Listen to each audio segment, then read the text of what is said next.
2414 is a podcast about finding hope and common ground through casual conversation. Like the friends on the road in the New Testament, in Luke chapter 24, verse 14, we want to walk away with more understanding that leads to more conversation as the journey continues. Thanks for walking with us. Nice. Hey, welcome to 2414. We are trying to get back in the saddle again, doing some recording, although I've traded out Shane for Pastor David LaFour. Hey, David. It's Tech Week. It's Tech Week. Cinderella, the fall show is happening here at St. Luke's. Shane is gone. Shane is gone in so many ways, but not forgotten. No. So welcome, 2414. We're a podcast having conversation about the stuff of normal life, taking our name from the Gospel of Luke, where two guys are processing what happened in Jerusalem, and Jesus shows up in the conversation. And I guess that's kind of an ongoing hope of life for me, if that let the Lord be present in this, and yet we don't have to force it. We don't have to baptize every conversation or try to make it Christian. But I think if we take our time and love one another and process together, not all roads lead to heaven, but I think all conversations can get to things that matter. No. Yeah. So we're going to be talking about something called Forward Together here at St. Luke's. But before that, highs and lows. David, why don't you kick us off? What's a low and a high from your day or week? And then the question of the day is, when do you turn Christmas music on? Or do you? I don't want to presume. So a low and a high, and when does Christmas start in your life? Low. Well, for the viewers who don't know, I have a cat that is frequent flyer at my vet. He is a miserable cat when he's an indoor-only cat. Loves the outdoors, except he's just really bad at the outdoors. I wouldn't mind if he loved the outdoors and was fine like every other cat I've had. He loves the outdoors and comes back like every other week with some sort of scar or blood on his forehead. And we've just learned it's cheaper to just take him into the hospital and get a shot or a pill and keep it from inflaming his face. The vet thinks he's very tough. He's just not very smart. Okay. So, or he's too aggressive. I don't know what's going on. I think he has a beef with another cat on our block. Does the cat have a name that you're willing to share? The cat's name we call him Zan. His proper name, his given name is Xantippe, which is the name of Socrates' wife. Okay. Even though he is a guy, we figured, well, it's Zan the man. Ooh. I was not part of naming him. This is my wife's cat before I married her and before I knew her. But she's a philosophy professor, so they thought it would be her students got to help name him. Okay. They thought it'd be appropriate to name him Xantippe after Socrates' wife. So. Okay, and who is Xanadu? Is that somebody? Yeah, I think that's like a sci-fi thing. Okay. Maybe. All right. I don't know. Anyways. So the cat is a low because it's not really so much the cat, like it's the money that the cat cost. That's a refrain in my house. This is why we can't have nice things. This is why we don't go on vacation. This cat is, we're supposed to be going to bed this weekend. I don't know if we will because we got to spend an unknown amount of money on this cat. So, anyways, we'll see. That's a good low. It's a fair low. It's a fair low. Yeah. High, Sunday was really good. And I think a lot of people felt that. We've had a couple of for me, really good services in a row. And it's not about it's a concert and I need it to be excellent or whatever. But I love it when things come together, when a sermon comes together with the stuff that the people who are worshiping or leading worship do, and what the liturgist does, and certain hymn selections, and just, so I mean, usually Reformation Day and All Saints Days are kind of favorites in my calendar. Reformation Day also marked a year since my last Sunday at my previous call, and that was bittersweet, but also it was good to look back. It's been a year. Yeah, so. I confess I'm aware that it's been a year here, but I have not been thinking about your previous call or your grief of that anniversary from that side? It was strange, but it was good to be here. And I think, that God's taking care of that church. And I knew that this was the right call for me to make coming up here. And I had that fear that me leaving would leave a vacancy that wouldn't be filled. And it got filled, and it's been filled, and the church has been taken care of, and there's still, it's God's church. It was a good reminder. So really, some bittersweetness, because it's always, closing chapters is always sad, but reflecting on God has provided for his church as he has continued to do before me and will do after me, presumably, if Jesus doesn't come back while I'm still around. Yeah. So I would say that was part of the high as well. So yeah. Well, thanks for sharing. Yeah. And what about when does Christmas start? And have you talked about that with your wife? Is this your this will be your first Christmas as a married couple? Yeah, we got engaged last Advent. We got married in Lent. Apparently, we like the more somber seasons of the church here. Marriage is penitential. I love the season of Advent. So Christmas is rough for me when it comes to music in some ways, because I like that kind of quiet, penitential, darker time right before Christmas. So I have a thing where Christmas music is acceptable after Thanksgiving. Okay. But not necessary. I have a bunch of Christmas music I like. I have like an 8-hour playlist, I think, Christmas music, that I only listen to that time of year. However, I will continue listening to it until Epiphany hits. And I usually kind of get sick of it. And Epiphany is? January 15th or 5th? 6th? I don't know. 6th? So after Christmas. I'm a pastor. Yeah, a certain number of days after Christmas. 12 days after Christmas, Okay. so January 6th, Sure. I think would be it. Comment below if you know when Epiphany is. So anyways, yeah.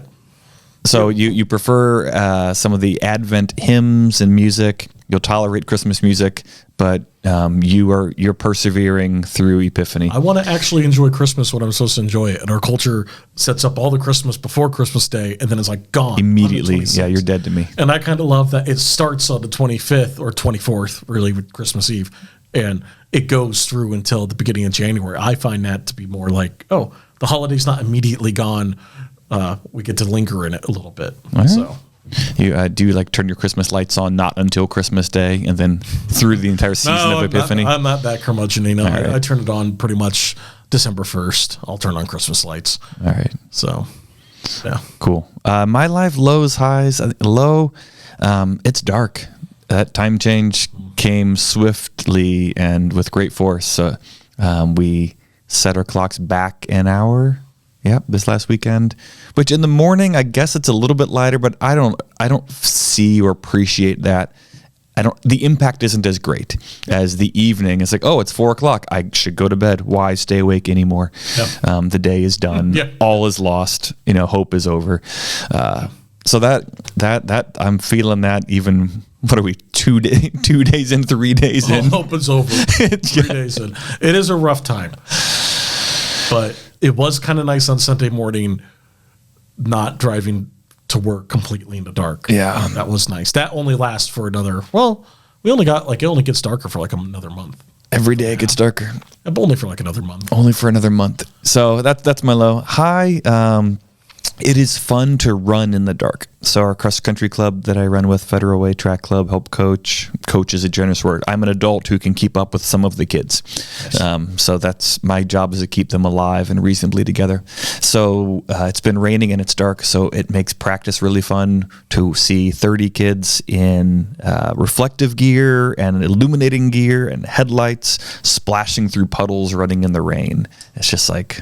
It's really cool. I was grumpy dad last night internally. I was like, watch out for those puddles and quit splashing. And I was like, these are kids who went to school all day and they're running by choice in the dark, in the rain. Let them splash in the puddles. Kind of the fun part. Yeah, I can give them the puddle, I guess. Yeah.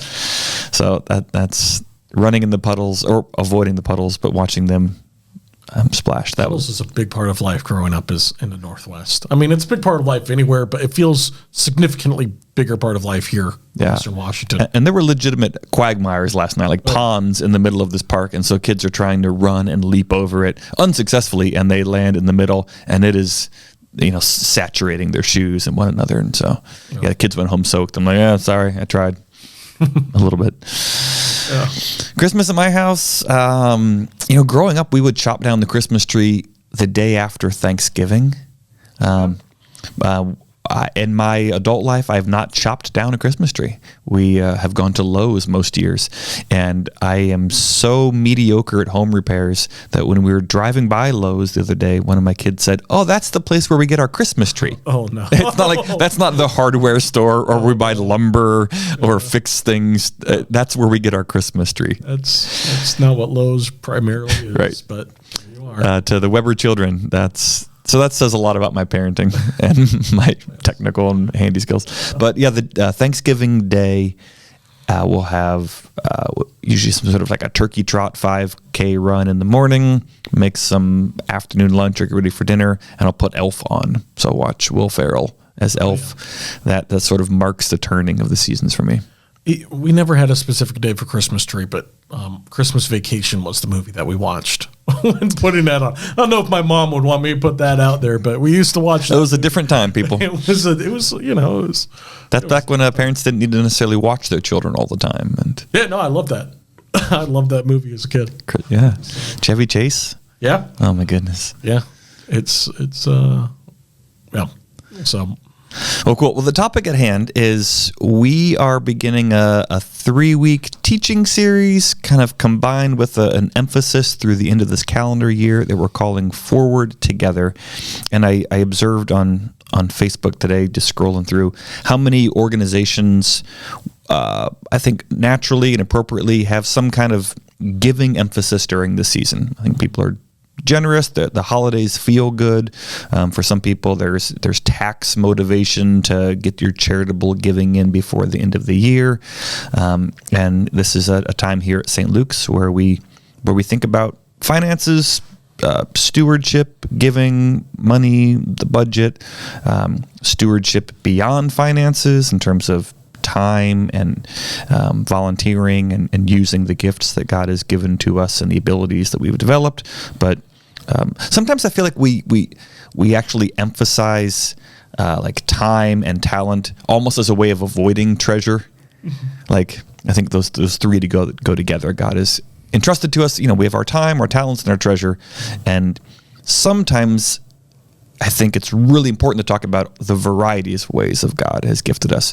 But sometimes I think we almost like avoid money. Like time's good too, or like using your skills is good, and it absolutely is. Yep.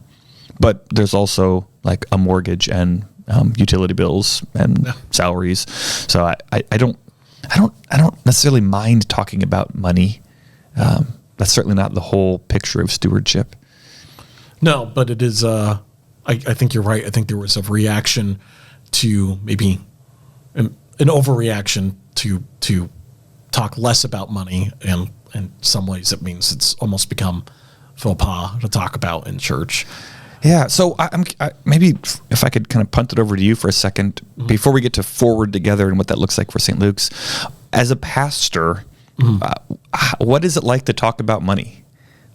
Well, it's not the most fun thing to talk about, especially when you got first-time visitors at church, and it's like, I don't do this all the time. It's you got that challenge because you're aware of this social implication of talking about money and the social implication of that, especially in church with a culture that's a little bit more hesitant and opinionated, judgmental perhaps about church, and talking about something that sounds so, as a pastor, especially when I was at my smaller church, but even here at St. Luke's, it's kind of like I'm asking you to pay me in a little bit of a way, and to be really frank about it. And I think it's much more than that, and we're going to talk about that. But when I get up there and I say your giving matters, in a way, I am aware, and the people in the room are aware, I have a financial interest in that giving mattering. Yeah. And we live in a culture where it's even weird to talk about your own salary to somebody else. So it's like I have to inhabit that zone. And yet I believe, and I know we're going to talk about this a bit more, the the Bible talks about money. So how can I, as a pastor who's supposed to be leading in a scriptural way, ignore this thing that Scripture talks about, and the Word of God finds to be important, at least in how we live our lives and all that. So it's awkward. It's an awkward thing to talk about. But it's kind of one of those things I just kind of, grimace and do it because it's part of the job. Yeah. So money's awkward to talk about.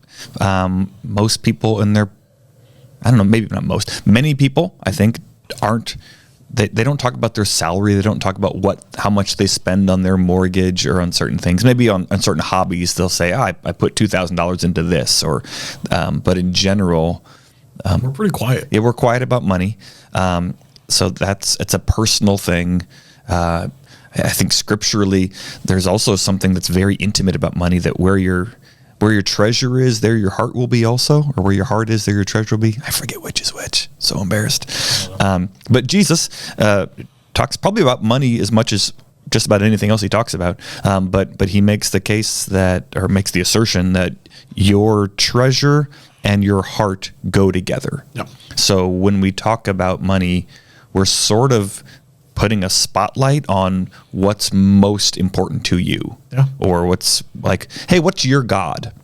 Like, put your money where your mouth is, and that I'm a hypocrite like anybody else. Yeah. I don't live up to what I want to be, and what I say is important, even if it's like faith and family and friends.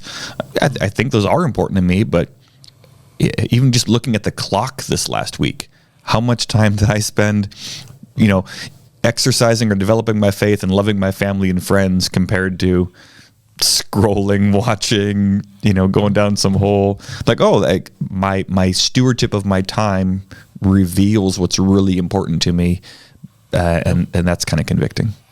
And your stewardship of your money as well. Yeah, and so money is the same thing, if not even a little bit more concrete sometimes. You have statements, receipts. Let me also, David, you mentioned the visitors, like somebody might be new to church or passing through, and maybe there's a nervousness or a skepticism that if you're up there making the offering announcement, inviting people to give, that might not be received well. Say more about that, or why do you think that is? I mean, you hear it from people talking about how, we visited this church but it was all about money for them. And I don't really know what to take when I hear that, because sometimes it might really be. There are people out there who, there are people out there during Jesus' time. There's people out there during our time who really are in it for the business and in it for, this is a good way to get a private jet and a lot of clout and all that stuff. So there's some legitimacy. There is some legitimacy. That's a valid concern. Yeah. But I often feel that because there's this sensitivity to it, I think it's very likely that people go to a place and they really didn't actually talk that much about money, or maybe they did. I don't know. I wasn't there. But it hits a soreness, an exposed nerve a little bit for some people for whatever reason, based off of their own experiences. And so it's hard to know, well, okay, people think that when they go visit other churches. So what do they think when they come to mine? So far, I haven't really heard people talk negatively about how we talk about money here. But I don't know if I'd be likely to hear that as the pastor. I don't know if that's something that I would hear. And I think it's appropriate what we do in the offering. Our typical Sunday for us, it doesn't look like it's clear that's not what it's about, but it is part of it. So, yeah, it's just kind of based on my experience of people being skeptical and wary of churches and talking about their experience. We went here, and it's clearly very about money for them. And again, I don't know what that means. Yeah, and there are. It seems to me there are instances where the church has squeezed its people and held that over them and manipulated power and authority, and that's not good. We just celebrated Reformation Day. Yeah. Money was part of that. Yeah. It was not the sole reason nor even the biggest reason, but it did push things into action. The blessing of God was being leveraged over and against people for financial gain. Yeah. So that happened 506 years ago, and it happens today. And so there's there's legitimate concern, sort of distrust of authority. I think a lot of people have a certain sensitivity too of so there's the like distrust of the power that be, but there's also the, nervousness for the vulnerable. Like, I don't want grandma to be taken advantage of. My mom was so faithful and giving, and the church just kept squeezing. And so it's kind of two sides of the same coin, but mistrust of authority and protecting and the vulnerable. Yeah. So there's legitimate reasons. And there are probably churches that maybe they're not scheming people, maybe they're not getting rich, but maybe that is a driving message. Like, all the church talks about is money. I hope that's not the case here at St. Luke's, but it's not hard for me to imagine that there are churches who are not getting rich. They're not trying to take advantage of the widow, but it might be that the gospel and the promises of Jesus aren't the main message. Maybe it's for the sake of the children and for the sake of this like legitimate ministry. They're just constantly hammering people for more. And that's not necessarily good. It's not necessarily ill motives, but it maybe I could see how I'd get tired of that pretty quick. Well, and you think about it on the perspective of a visitor who they might know very little or nothing about the gospel. I don't know why they're in church that day. A friend could have invited them. They could have just had a wild hair and decided to show up. And so they don't have any trust built with us yet, which makes complete sense. How could they? And who knows what sort of baggage they have with them. And asking about money is like, in my head, I'm talking to the people who aren't brand new, right? I'm talking to the Christians, young and old, but the people who like are committed. This is my community. This is my faith. And it's a message I want to share with them, but I'm also very cognizant of other people in the room. And I also think that there are people in that group of Christians who, for whatever reason in their background, I've met Christians who money is a sore subject for them because they have come from churches that were more financially abusive. Or whatever. So, something like that. I said whatever, like I'm pushing it off. I'm not saying that's a very legitimate experience. And other experiences. Yeah. So it's a mixed room. So you've got lifelong Christians, you've got people who are not Christians, you've got people who might be giving generously in both of those categories. You've got people who aren't giving at all in both of those categories. And you've got people with hurts in the past and people who are neutral. And I also have, I don't know if I'll say it. We're just honest discussion. Sometimes it's frustrating talking about it because it feels like there's all this risk, possibly. Maybe it's made up risk. I probably am heightening it higher than the risk actually is in most cases. But there's this risk, and yet I'm not sure how effective it is to even talk about it sometimes. I've been in a position where I've been asking for offering for years now. As been a pastor for 5.5 years or so at this point, and I'm not sure if it's ever made a difference in actually what ends up at a plate on a Sunday. So it's like, why am I talking about it if it's not? Yeah, so there's a potential risk of alienating people, or stirring up hurts, or playing into some preconceived expectation of what church is going to be. So there's a risk that we might turn people away, and the reward is, maybe this is doing something to the bottom line, and maybe it's not. It's hard to tell. Yeah, which is, I think, so true in almost all of ministry. Is this doing anything? Yeah. Praying for the kids. Is that, I could pray for our young people every day, and yet I don't see the direct connection or necessarily the fruit. Or I could spend 20 hours writing a sermon, or a member at St. Luke's could volunteer teaching Sunday school for a decade or two. And what's it? Miss Patty was my Sunday school teacher, by the way. She was my brother's Sunday school teacher. She could have been my parents' Sunday school teacher for all I know. She was just this timeless person who where I grew up, she was just if you were in that age, Miss Patty was your Sunday school teacher.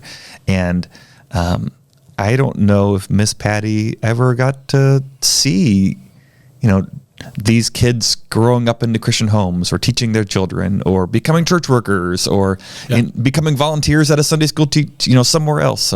So just to faithfully keep doing something and not know if there's any impact is really hard. Yeah. And we want to be good stewards to say, what's the best thing we could be doing? Is this the best for what we're trying to accomplish.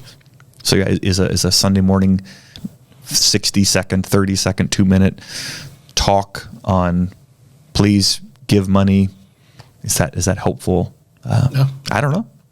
I think it is. Yeah. But sometimes I don't know. So that begs the question I want to talk about. So what, we got time for you, David, what was helpful? So was it a pastor who made an offering announcement over and over again? Oh, and maybe even let me back up. I guess I could just put you on the spot. Do you give money to the church? I do. Where that habit exactly came from, I'm thinking about that right now. I don't know if I could exactly track it. Do you remember when you first gave? Either like a one-off or an ongoing kind of thing? It was here at St. Luke's. I was a member at St. Luke's. People might not know that who are listening, but were you a teen when you started giving? I was an a adult? teenager when I started giving, and my guess is I didn't really start giving until I had my first job, which kind of makes sense. I may have given before that, but my money was minimal, right? It was kind of incidentally whatever I came into, birthday money or Christmas or whatever. I probably gave some of that. I don't remember who it was who talked about it. It could have been Pastor Chris. It could have been Pastor Vic. But they made it clear that it wasn't the amount of money, but it was the sacrificial aspect of it. And my mother, I believe, was also, if I remember correctly, had echoed that sentiment. Or maybe she was the one who said it, and I'm just giving the credit to Pastor Chris and Pastor Vic. I don't have a clear memory, but I knew I had in my head as a teenager that you give in a way that is sacrificial, and there was kind of this aspect of this is you trusting that God's going to continue taking care of you. It's not like you give 20 and God's going to give you 500 down the line. That's not how it works. But it is like, ooh, I don't want to give this up. And also kind of connected with the sacrificialness that is the sacrificial attitude that's taught in Scripture. Not only does Christ exemplify that for us, obviously, with the cross, but Christians and believers of all sorts living in a sacrificial way. And so I remember many times as a teenager opening up my wallet and grabbing a 5 to give and then be like, I really don't want to give the 20. And then as soon as I had that thought, it's like, well, now I have to give the 20 because I thought that, dang it. Why did I think that? Now I have to give the 20. And so that somehow got put into my system. Yeah. College was very spotty. I still gave, but I rarely had money on me to give. And seminary was the same. I would give. And pretty much following that same aspect as a teenager, which is if it hurts just a little bit, then it's probably the right amount.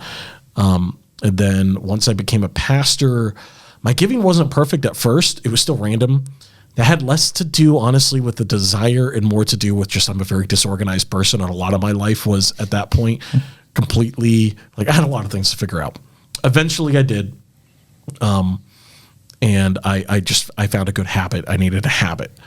So is it too personal to ask, what does that habit look like for you? Well, when I was at Trinity, so my previous church, they didn't have electronic giving. I didn't know how to set it up. The church was founded in 1890 something. Would not have. So Willamette Valley Farmers. Willamette Valley Farmers. They didn't need electronic giving. I would get my check. I would deposit it via my phone, smartphone, wonderful technology. And the first thing I would do is pull out my checkbook, write a tenth of what that was, because that was kind of the number that gets thrown around a lot is a tithe. And that is a number but it hurt. It wasn't like I couldn't live without it, but it wasn't a fun number to give. Yeah. And so it still kind of fit that old aspect that I used to have of giving in a way that hurts a bit. And then, so that'd be the first thing. And it kind of became a joy of mine. I actually kind of learned to love it, even though it was still sacrificial. It was kind of it was a moment that I actually got to participate in the church as like a layperson. And this would be in my office by myself because that's when I would get my check, right? It would just be sitting on my desk some random weekday, some time at the beginning or the end of the month. And I'd fill it out and then go put it in an offering plate, which was up front in the church always, and which drove my head elder, or one of my elders, not my head, but one of my elders crazy because he's like, well, it's not, I'm the only one in here during the week. So it's fine. The check is fine there. No one's going to do check fraud with us.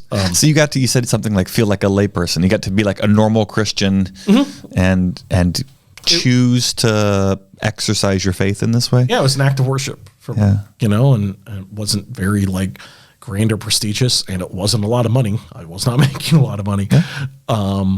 So yeah, that became the habit. And then when I got here to St. Luke's, within the first month or two, again, had a lot of things to set up, but within the first month or two, St. Luke's made it very easy with the online giving. I kind of miss writing the check, but this is way more convenient, and it comes at the same time every month at the same exact every month, and I don't have to think about it,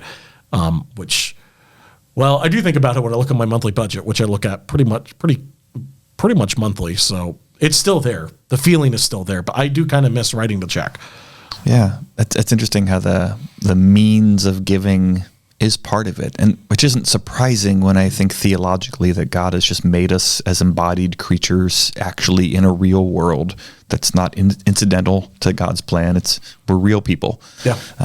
So I my earliest memories of giving in our Sunday school, like elementary school, there was some like, I don't remember why we had this thing, but it was like this plastic cake and like it was like a piggy bank, and maybe it was like Happy Birthday Jesus or something like that. I just remember this plastic Sunday school like piggy bank cake that we put pennies into, and maybe that's literally all it was like a Christmas like penny collection.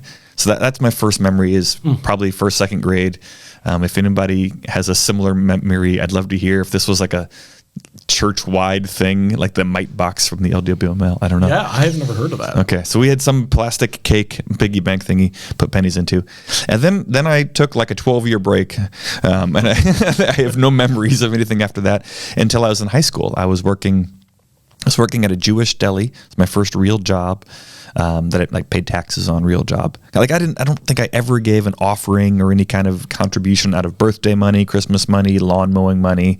That was just straight to the candy store, like video games. Like that was a direct line to the mall. That was all mine. I earned it. I'm going to spend it. But when I got a real job, I think minimum wage was like, I want to say $4.25 an hour.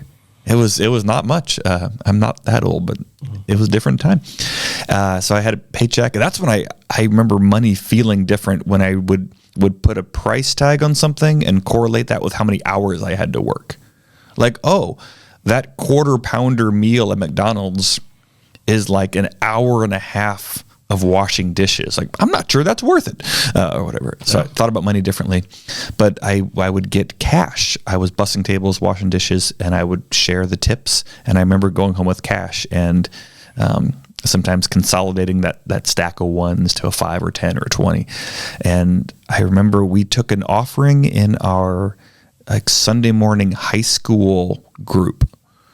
And I don't remember if that just went into the general offering of the church or if that funded donuts or where that went to. But we had an offering in our like youth group, and we had an offering in church. And sometime during my junior year, I made the decision at least once. I put a 20 in each. So I was a high schooler, given $40 a week to the church, which was probably a pretty good chunk of my paycheck. I don't remember my paychecks being more than like a couple $100 every couple of weeks. Mine was definitely a lot more scattered than that. There was no percentage. It was just... Yeah. And I don't know what the percentage was, but for some reason that 20, like, when you said that I felt that. Like that felt real, and it felt doable. I also wasn't feeding a family or anything. So it was, in some sense, 100% disposable income. Yeah. Everything I had was coming and going, whether it was going to popcorn or candy or gas. Yeah. But yeah, I remember that 20 felt like it hurt a little bit to me, but it also felt really weighty. Like I was doing something important. Like that was a big gift. My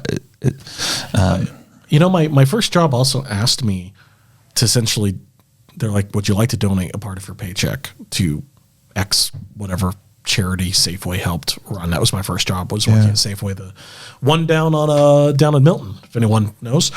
That I remember saying yes to that. So that was probably my first It's like United Way was my first one at Yeah. the grocery store where I worked. Yeah, well, I mean, but that was my first experience actually doing something consistent that was a percentage or a certain number every single time, versus my church giving, which was kind of more haphazard and just whatever I had on me.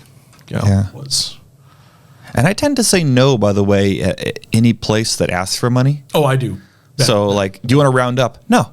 I already gave you money. Well, because I don't know what those I kind of learned that working at Safeway is like, at least the money that my check was going to, I think that was legitimate foundation and whatnot.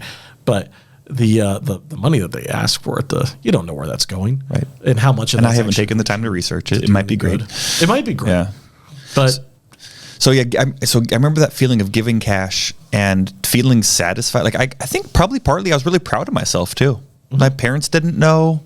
My youth pastor, the church, because I didn't even have like offering envelopes. It was just cash. Yeah. And so nobody knew, but it was kind of between me and God. And I hope that doesn't sound arrogant to say, but I was proud that I was able to do this thing. Yeah. And I don't think I was looking for God to bless me, and I wasn't looking for any kind of attaboys. It was just, I felt the weight of that, and that was beautiful. So that was my junior year. Probably something similar in senior year. And then college, I don't think I gave $1. When I was an undergrad, I don't think it crossed my mind. Yeah. I don't know where I would have given it. There was a campus church, but I'm sure I didn't give money to that. Yeah. Our campus ministry in college didn't have like an offering. In the church I went to, I probably gave, but it was, again, the infrequent sort of, I had very little money in college. Yeah. So it was not common that I would have money that I didn't need to spend on like a bus pass sitting in my wallet. So yeah. So then seminary. So I got married after my first year at seminary, and that's, I bet my first year so they assigned you to a fieldwork church, and I think because I was engaged at the time to Charlotte, I think we probably gave a 10% tithe there. Yep. And since we've been married, that's what we've done. I've argued against it more, honestly, to be like frank. And Charlotte isn't one who's like, this is a law, this is what we have to, or you're the pastor, so you got to lead by example. It's just more of like, no, that's what we're going to do. Yeah. And I think there's times where I sort of, I push against it. And there are times where 10% is not a law, it's not a requirement. My example was from actually a philosophy professor at Concordia Irvine. She talked about, I think it was in some of Plato's writings, this guy named Milo the wrestler. And it's sort of like when you look at the cereal box and it says based on a $2,000 calorie a day diet. Yeah. Well, there are people you visit in a care facility who are eating like 1,000 calories a day. Yeah. And there are people who are running ultra marathons who are eating 10,000 calories a day. My mother works as a purchasing agent for a hotel for most of her career, and buying for football teams that would come and stay at the hotel was a nightmare. Yeah, I mean, those people could eat 5,000 to 10,000 calories a day, easy. Yeah. So that 2,000. So the recommendation on your cereal box is based on a 2,000 calorie a day diet. And so this Milo the wrestler guy, he worked harder than some old people, and so he needed to eat more. And so Susan Bachman was her name. She talked about kind of giving something similar in that 10% might be a really great baseline. Some people should not give nearly that much because you need to feed your family and you need to keep the heat on. And so it would be irresponsible to give even close to 10%. And other people on the other side of things, you need to be giving way more because God has entrusted you with so much. And maybe you don't have some of these extra luxuries, but for this person who can't give more, you're able to. And so I think I've thought through that of like, all right, Charlotte, we're serving the church. I'm a seminarian. We're barely making rent. And so I'm like, there's this Milo the wrestler thing. And she's like, shut up, Dan. We're giving 10%. Yeah. And we have and we do. Yeah. Yeah. Those are interesting conversations to, because I'm much more newly married. And those are interesting conversations to partake in as a family because it's no longer me just deciding for what's right for David. It is like, I have this whole vocation as husband at this point, and what does it mean to care for my wife? And 10% is just a number. It is a pretty useful number in a lot of ways. I think there's a reason that number keeps sticking around, because it has that tinge. No one doesn't miss 10% of their income.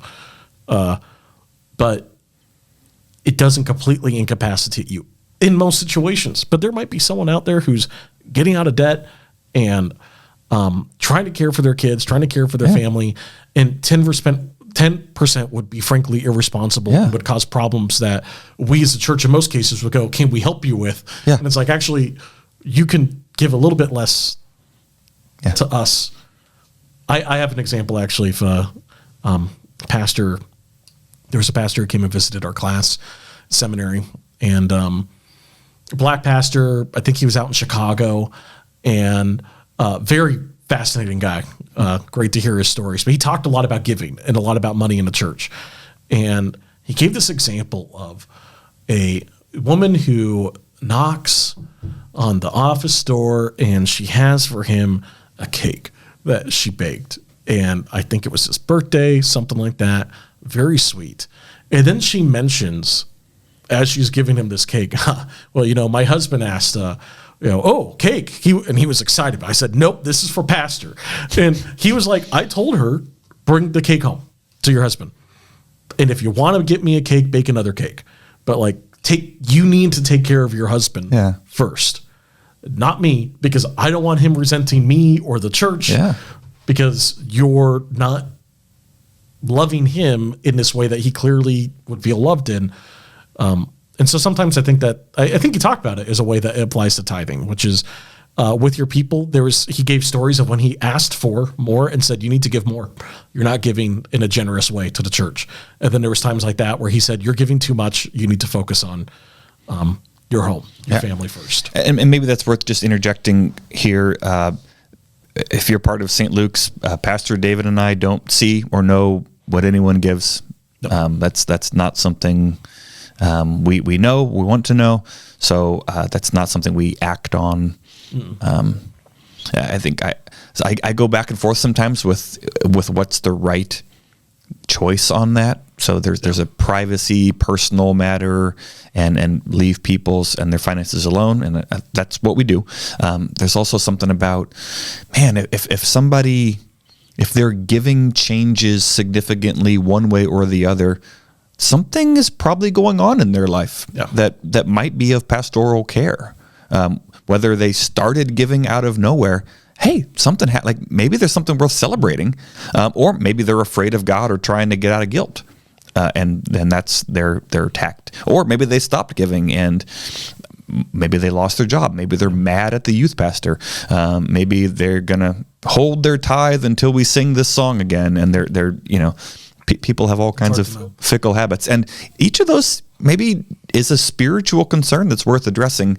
And so that's kind of the cost of privacy right now for us, at least for me. How we've chosen to do things here is we have a significant pastoral blind spot that is a cost to caring for our people well, but the benefit is it respects privacy, and it allows us hopefully to be above reproach in that we're not going to treat people differently, showing favoritism or partiality because of any kind of financial concern.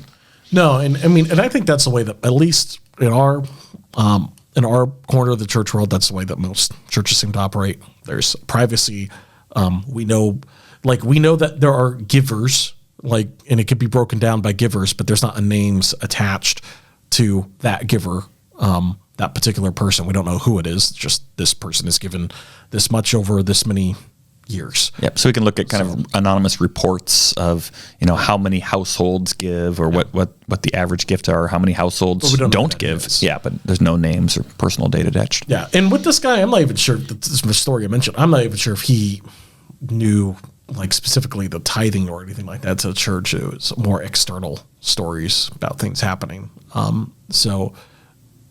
But I do know of some churches that are aware of what's being given. I feel like I've heard of a church that used to post in a public way. Oh my goodness! Which that's back when they used to post your test scores at high school. Yeah. So by the way, if you're not part of St. Luke's and you are part of a church and you're curious, just ask. You send an email, make a phone call, stop by the office, say, hey, what does that look like here? Time is this I'm enjoying this conversation, David. I hope you are as well. I am. All right.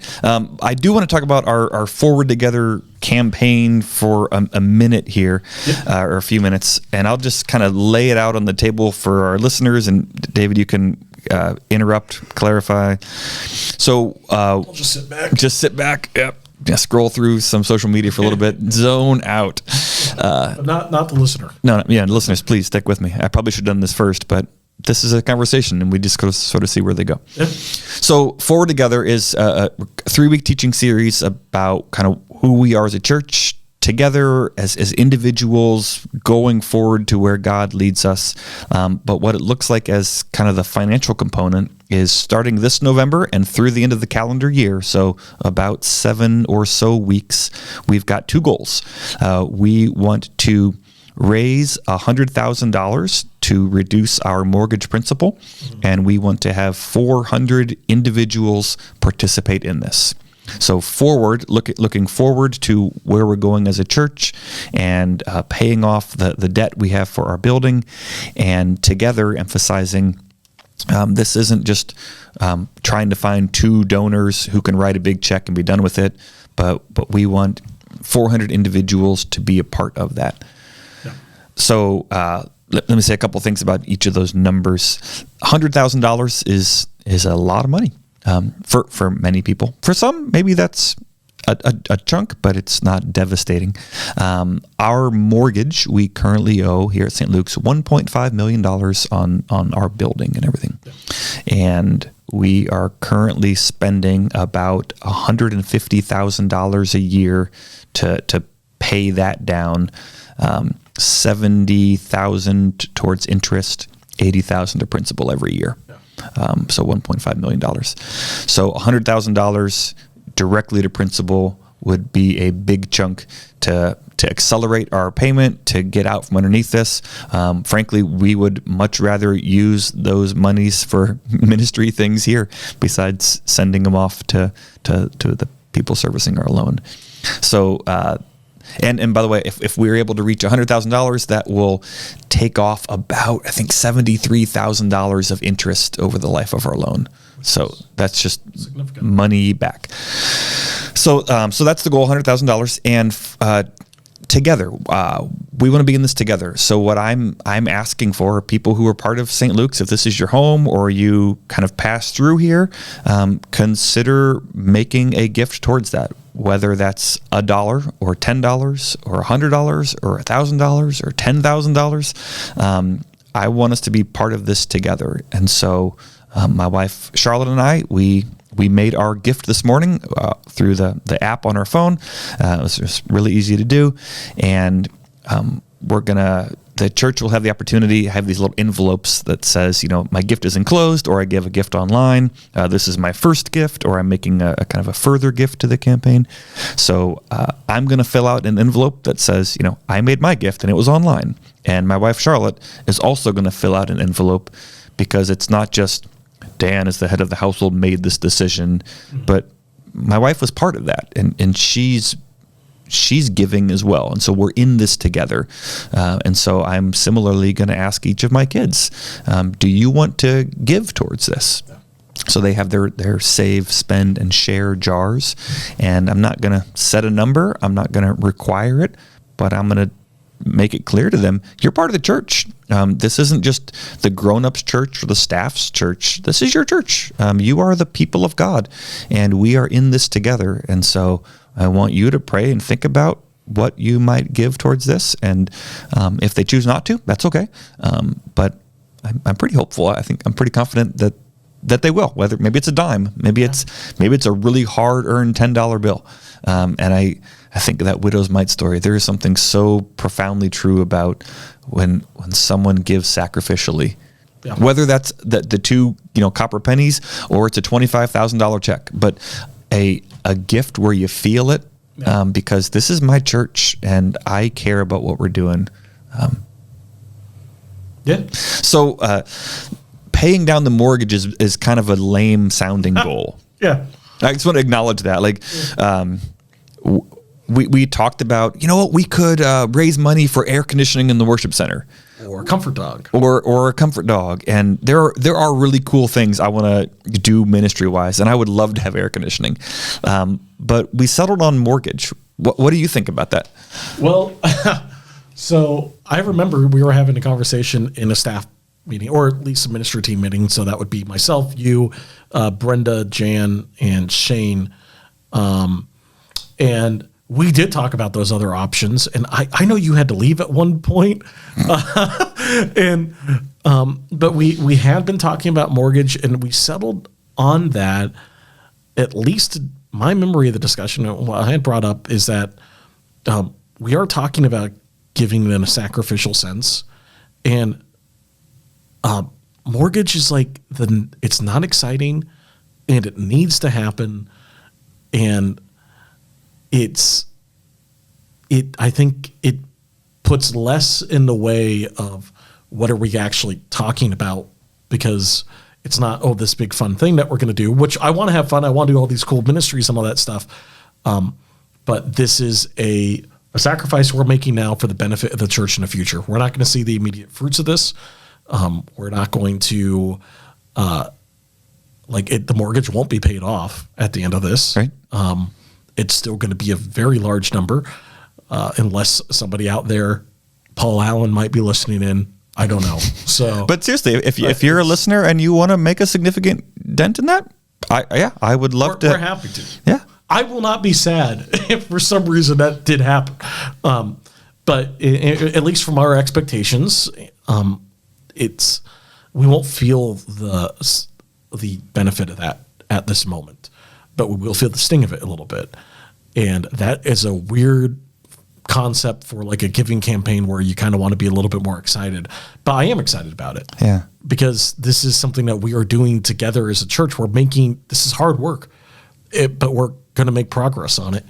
And there's something cool about that, being in this together. This is all of our church, and we got to get this mortgage paid off one way or the other. So. Yeah. And I like, I like that you said you're going to feel the impact, like you're going to feel the sting, but not necessarily the benefit right away. And that feels so true to faithful ministry at times. I refer to it all the time. The book is kind of boring, but Eugene Peterson has a book titled A Long Obedience in the Same Direction.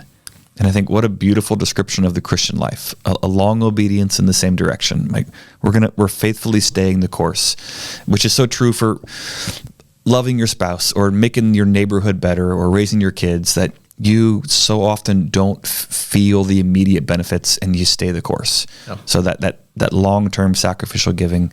I think the mortgage for me also is about, frankly, we will have members who don't live to see the end of the mortgage.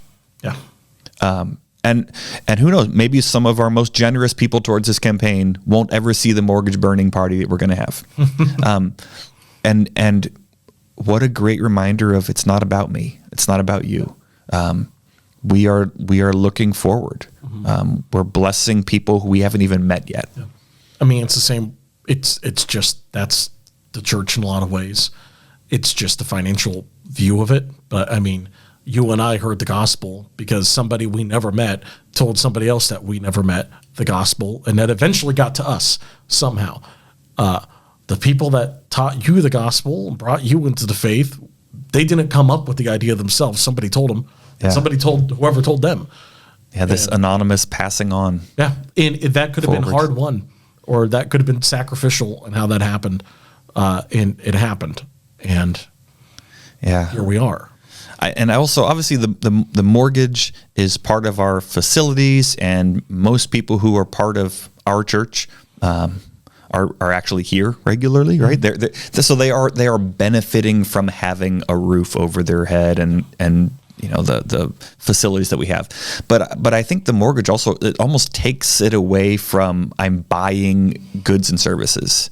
So giving towards the youth program when you have a teenager can feel like paying for childcare or paying for summer camp, where I give money and I'm expecting a service. Yeah. And that's not a bad thing. We could maybe in a future podcast, we can talk about how our general fund, where those monies go. I have all the numbers. But this feels a little bit removed from, I don't get anything out of this. No. So paying down the principal on our mortgage has no immediate benefit to me. Yeah. It's serving the church and being sacrificial, Yeah. which is kind of beautiful. It's hard. It's not natural. Yeah. Which is why I'm both excited for it, and also it's kind of like this is strange Yeah. in a lot of ways too. But it provides an opportunity for us to talk about this issue of pastoral care that is not besides the point, and is not, it's something that matters to us and to, the whole reason that we have all these cultural views on how we talk about money is because it is actually important in our lives. There's if it wasn't that important, we wouldn't care about how we talk about it, but we do. Yeah, it matters. So in some sense, it's kind of boring. It's sort of remote, but it's also real concrete. This is the children in the pews and the great hall, or the great room where we are going to have your funeral reception. and where people are going to hear the gospel for the first time. And where I got married. Yeah, where David got married confirmed, and baptized, where his wedding reception was. Yeah. So I owe a lot to this building, actually. Yeah. So it turns out our building's actually really, really important for ministry. Yeah. We could be a church without a building, but it's less fun. It's different. It would change the dynamics considerably. Let me tell you, one of the other churches in Mount Angel, they lost their building and they called us because they did one Sunday out in the park. Yeah. Buildings are nice. They called us, can we please rent your facility? Buildings are nice. Off day. So we've got a couple things also to make this just fun, because I care about fun and I don't mind working hard, but I like some incentives and fun things as well. So we've got two incentives, or two, shenanigans to go alongside this that have nothing to do with finances or looking forward as a church. It's just something to be silly. So on the forward goal, forward is looking forward, paying down that mortgage. The goal is $100,000, and I would love it if we smashed that. But here's the kind of incentive at the end of that. For every $1,000 that's donated, I'm committing to run 1 mile up to $100,000. So God willing, maybe we get $200,000, pay down this mortgage even more. But if we can get at least $100,000 towards the mortgage principal, I'm committing to run up to a 100-mile race this May. So I've never done that. It's a bit of a stretch goal for me, kind of a crazy commitment. My goal is 100. If we get to that threshold, I will race in a 100-mile run, and my goal is to finish that in under 24 hours of straight running. So. All right. We'll see what happens. All right. And then David has equally committed to a strenuous goal. Now, by the way, listener, I wanted Pastor David to commit to shaving off his beard, and I had this image of a great graphic of, for every so much progress, we had like this animation of his beard getting shorter until he had just this smooth baby face. But it was clear early in the negotiations that wasn't on the table. It's definitely not on the table for my wife. Yeah, you're not your own. You belong to another. She wants the beard longer, and I think it might be a bridge too far.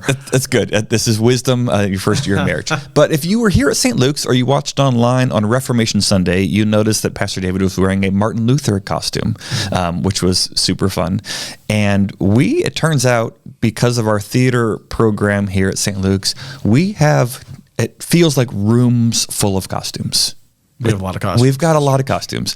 So Pastor David, for our together goal, being in this together, we want to have 400 individuals commit to being part of this and make a contribution. For every 40 individuals who participate, Pastor David is going to record one of our weekly announcements in a different costume. And I completely forgot about this up until this podcast. Yes. So it is true. I remember agreeing to that tentatively. It's happening. It's now happening. So our young people, our youth, our children, we will take some suggestions from you. We will cobble together from our costume closet. If we need to go out and beg, borrow, and steal from other theater programs, we will.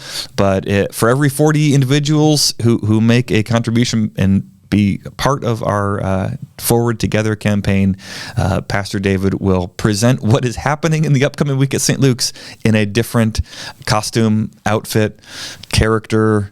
I don't know how your accents are. Is that too much of a... They are awful. Okay. You don't want me to do it because it'd probably be offensive to everyone involved. So if we can reach a certain amount, we won't do accents. So pay more. No, like if there's a banana outfit, like what accent does a banana have? Jamaican. Okay, well, see, that's all sorts of problems. I can't do a Jamaican. I'm thinking, what is the Chiquita banana lady? What was she from? Some Caribbean Honduras, place? I thought. Okay, well, I don't know. How was your Honduran?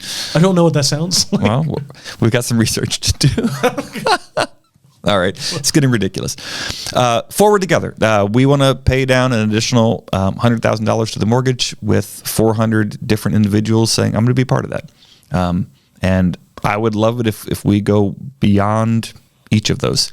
To make it concrete, we currently have about 260 households who are members of St. Luke's. 260 households who are official members of St. Luke's. If each household gave $500, that would put us beyond our goal by an additional $30,000. So if every household who is an official member of St. Luke's, if you gave $500, we would raise $130,000. Some people, that's far too much, and $5 might be a brutal sacrifice. Others of you, that might be far too little, and $25,000 is where you start to feel it. I don't know. We're all different.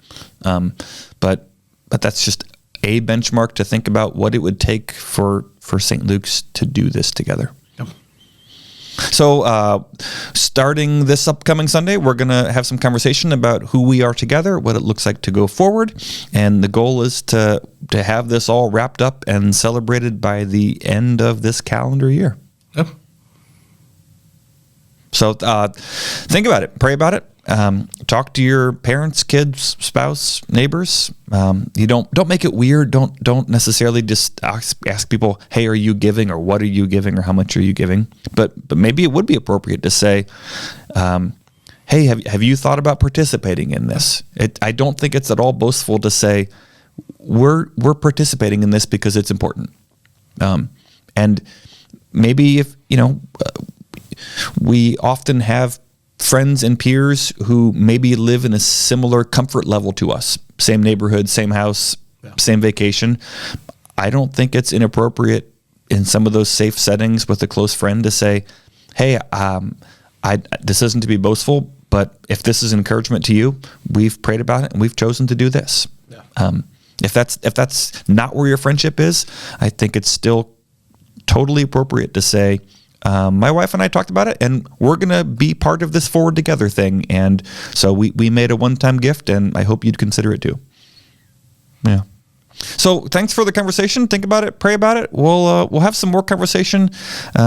Hopefully this feels frank. Just talking about something that's real. I don't want this to be a sales pitch. I don't want this to be leveraging or twisting scripture or making anybody feel guilty. But we do ministry in a particular way here that we could not do without finances. Yeah. Now, the gospel's free. We don't need staff. We don't need copiers. We don't need internet service. We don't need Sunday school curriculum. We don't need an organ. We don't need lights. We don't need toilet paper. The gospel's free.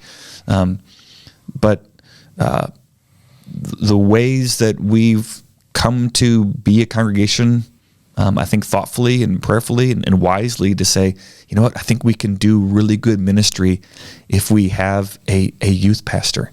Yeah. I think having Sunday school curriculum and somebody who's able to coordinate and train volunteers is going to be good for our kids. Yeah. We think having a painted parking lot and glass on the doors rather than plywood is going to make it easier for people to get here and know that they're safe and loved. And the gospel's free, but none of those things are. No. So it is, yeah.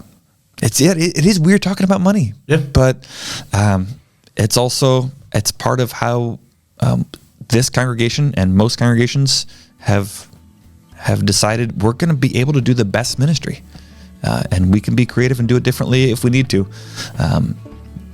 but that leads to some hard conversations, which I'd much rather not have right now. No. All right, friends, thanks for listening. Thanks for viewing. Pastor David, thanks for being part of the conversation. Until next time. That's the end of the episode, but we want to continue the conversation. Continue the conversation by sharing this episode, subscribing, or leaving a review. Connect with us on Instagram at 2414 Podcast. Connect with us through email at 2414@stlukes-church.com. Or best of all, keep the conversation going by inviting someone to process with you so that you can each walk away with more understanding that leads to more conversation as the journey continues. If you happen to be in the Seattle-Tacoma area of Washington, stop by on a Sunday morning and say hi. 2414 is a podcast produced by St. Luke's Lutheran Church in Federal Way, Washington. To find more content, discover upcoming opportunities to connect in person, or to support the show, head on over to stlukes-church.com. Thanks for walking with us.